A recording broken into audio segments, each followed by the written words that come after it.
चला आज आपण एक लार्ज कॅपचा एक स्टॉक पाहूया. लार्ज कॅपचा जो स्टॉक आहे मी तुम्हाला खूप मोठा स्टॉक आहे तो जवळपास तो 5,000च्या जवळपास आहे आणि त्या स्टॉकमध्ये आपण आज कमी क्वांटिटीमध्ये तुम्ही बाईंग करा.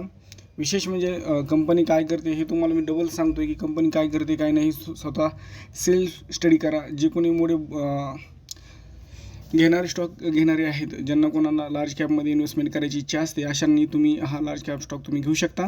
अशा लार्ज कॅप स्टॉकमध्ये इन्व्हेस्टमेंट करायची असेल तर तुम्हाला खूपच लॉंग टर्मसाठी थांबावं लागतं.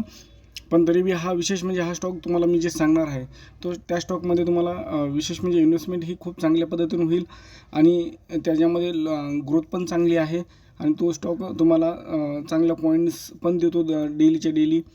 थोडं विकनेस आला तरी घाबरू नका, पण तुम्ही ह्या लार्ज कॅपच्या स्टॉकला कमीत कमी 1 वर्ष 2 वर्ष ठेवावंच लागेल आणि कमी अमाऊंट म्हणजे एक लार्ज कॅपमध्ये नाही ना म्हणलं तर तुम्हाला 5-6 जर क्वांटिटी घ्यायची झालं तर तुम्हाला 20-25 हजार रुपये लागतील. त्याला 20-25 हजार रुपये तुम्ही लावून जर ठेवले आणि बाय करून जर ठेवले तर तुम्हाला काही प्रॉब्लेम येणार नाही.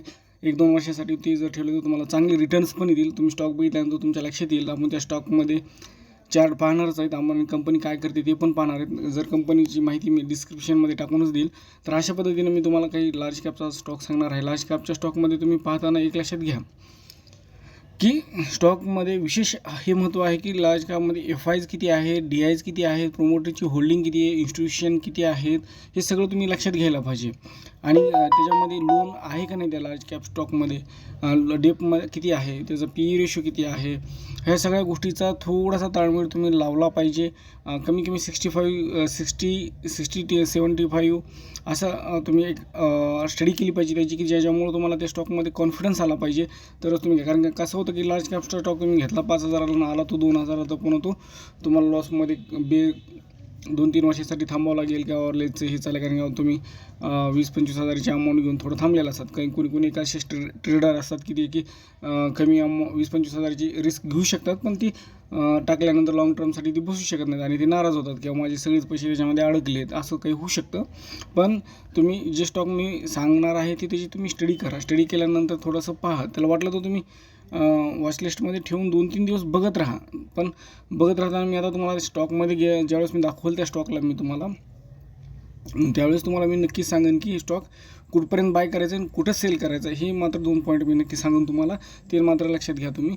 आणि एक लक्षात घ्या की तुम्ही ज्यावेळेस स्टॉक बाय करतायत ना त्या टायमाला विचार करू नका की बाबा मी आता ह्या लेवलला घेत होते. कारण की डिलिव्हरीला स्टॉकमध्ये लेवल वगैरे तुम्ही आता जर पाहत गेला तर काय होतं की कधी काय होतं आपण लेवल पाहतो त्या लेवलच्या अगेन्स्ट येऊन वर आलेला असतो आणि त्या आपण पुन्हा विचार करतो की ते डबल त्या लेवलला येईल का. एकदा एखादी लेवल एक परत सपोर्ट जर तो सपोर्ट टच करून वर जर जात असेल तर तो स्टॉक वर जातो. सपोर्ट तोडून जर खाली येत असेल तर ठीक आहे, तो सपोर्ट तोडतोय खाली येतोय मग अजून कुठला तरी first support, second resistance, third resistance असे काही करत असेल तर ठीक आहे. पण तो पहिल्याच ह्याला सपोर्ट करून फर्स्ट पण अजून आपल्या थर्ड रेजिस्टन्स, सेकंड रेजिस्टन्स आणि फर्स्ट रेजिस्टन्स असा वरचे जर टच करीत असेल तर तो नक्कीच वर जाणार आहे. तर अशा पद्धतीनं चला आपण आज स्टॉक जो बघणार आहे तो तुम्हाला मी लगेच स्क्रीनवर पाहूया आपण. तर आज मी स्टॉक जो आहे माझा IWEL म्हणून हा स्टॉक आहे 5,268 रुपयाला आहे. तर तुम्ही बघू शकता मित्रांनो आज 5% तो चाललेला आहे. तर प्रिव्हियस क्लोज किती होतं याचं 5,017 होतं. ओपन कितीला झाला 5,170ला आणि लो किती होता त्याचा 5,050 आणि हाय किती आहे 5,268 म्हणजे तो अप्पर सर्किटला लागलेला होता. आता उद्याचा अप्पर सर्किट काय असेल 5,532. ह्याला 5,532 म्हणजे 5,500 ते 5,000च्या दरम्यानच ह्याला बाय करण्याची योग्य पोझिशन आहे. जर कमी जास्त आलं तर उलट 2 दिवसाखाली 4,996 किंवा 4,990ला येऊन गेलेला होता. तिथं ज्यांनी कोणी बाय केलं असेल चुकून तर हा स्टॉक खूप चांगल्या पद्धतीने ग्रोथ करेल. आपण चार्टवर जाऊन पाहूया आता.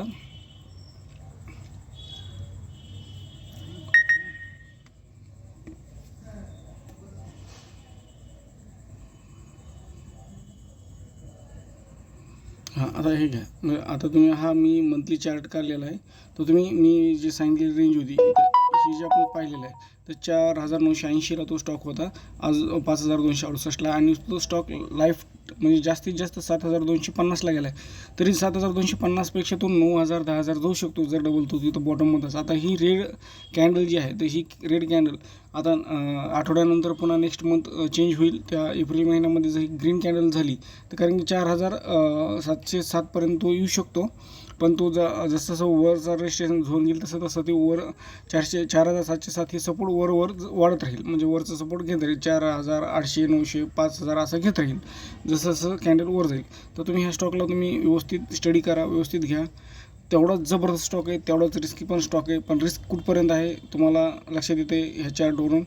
3751पर्यंत ह्याची रिस्क आहे. इथपर्यंत येऊ शकतो का? पण इथपर्यंत येण्याची शक्यता मला वाटत नाही आहे. आपण जास्तीत जास्त त्याला 4707पर्यंत येऊ शकतो. आणि 5000च्या वर गेल्यानंतर 5500च्या वर गेल्यानंतर तो इथल्या कॅन्डलला ह्या कॅन्डलला जर त्याने टच केलं 5684ला तर तो तिथून बुलिश मोडवर राहील. असं मी तुम्हाला एक मंथली स्ट्रक्चर सांगितलेलं आहे. विकली स्ट्रक्चर मी तुम्हाला सांगतो. मी आता विकली स्ट्रक्चरमध्येही कॅन्डल ब्ल्यू कॅन्डल वर आहे. ब्ल्यू कॅन्डलच्या तिथं जर इथं आला तर 6162 इथं येऊन जर टच केला, कारण की आता इथल्या कॅन्डलला तो टच करून गेलेलाच आहे. ब्ल्यू कलरचा बॉक्स जो आहे तिथं त्याने मोस्टली टच करून गेलेलाच आहे. आणि तिथून आपण बघूया की 2 दिवसात तुम्ही वॉचलिस्टला लावा काय करतं काय नाही पहा. जर ह्याच्यावर ही जर समजा ही कॅन्डल रेड कॅन्डल ग्रीनमध्ये जर निघाली तर ती स्टॉक वर चाललेला आहे. आणि ह्याची लेवल कितपर्यंत आहे? ह्याची लेवल आहे 8094. म्हणजे तुम्हाला 3000 पॉईंट वर आहेत. आणि ती कुठल्या महिन्यात येतील काय येतील पण तुम्हाला येऊ शकतात. 8000 आहे, 8000च्या वर गेलं तर 9000पर्यंत जाऊ शकतो. आणि जाण्याचं काही प्रॉब्लेम नाही, कारण तो दररोज 200 पॉईंट 250 पॉईंट तो चलतोच आहे. अशा पद्धतीने हा तुम्हाला स्टॉक सांगितलेला आहे. तर आपण आता काय करूया, त्याच्यामध्ये फंडामेंटल बघूया. इनॉक्स विन म्हणून आहे ही कंपनी आणि ह्याच्यामध्ये मॅन्युफॅक्चरिंग बिझनेस आहे. आणि तुम्ही ह्याच्यामध्ये इव्हेंट्समध्ये जर आपण बघितलं त्याच्या इव्हेंट्समध्ये काय आहे का, रिव्हिशन फायनान्शियल रिझल्ट होते वाटतं 15 तारखेला 2004ला. न्यूजमध्ये काही नाही आहे असं ओव्हरऑल. तर 1 इयरमध्ये 354% रिटर्न दिलेली आहे कंपनी. आणि कंपनीचा लो 15 लो 932 आहे आणि हाय 7314. तर ठीक आहे, अशी कंपनी आहे. हेवी इलेक्ट्रिकल इक्विपमेंट्स बनवते ही कंपनी. तर तुम्हाला खूप चांगली पद्धतीनं तुम्हाला सपोर्ट पण कराल. आणि काही सांगता येत नाही की ह्या मार्केट इलेक्शनच्या नंतर BJPचं जर सेंट्रल गव्हर्नमेंटला जर सरकार आली आणि अशा काही गोष्टी घडल्या आणि एनर्जीमध्ये त्यांनी काही ह्यांना सपोर्ट केला होता किंवा ह्यांना टेंडर वगैरे काही दिलं तर ही चांगली जाऊ शकते वर. तर तुम्ही एक चांगल्या पद्धतीने घेऊ शकता. अशा पद्धतीनं मी हा स्टॉक तुम्हाला सांगतो आहे. तरी आणि माझ्या यूट्यूबवरचे जे नवीन कोणी चॅनल पाहणारे असतील तर त्यांना जे काही प्रॉब्लेम असेल त्यांनी कमेंट करावेत आणि बेल आयकॉनची क्लिक करावं जेणेकरून नोटिफिकेशन येत जाईल. आणि नवीन कोणी आहे त्यांना सबस्क्राईबर करायला सांगावे. अशा पद्धतीने धन्यवाद मित्रांनो.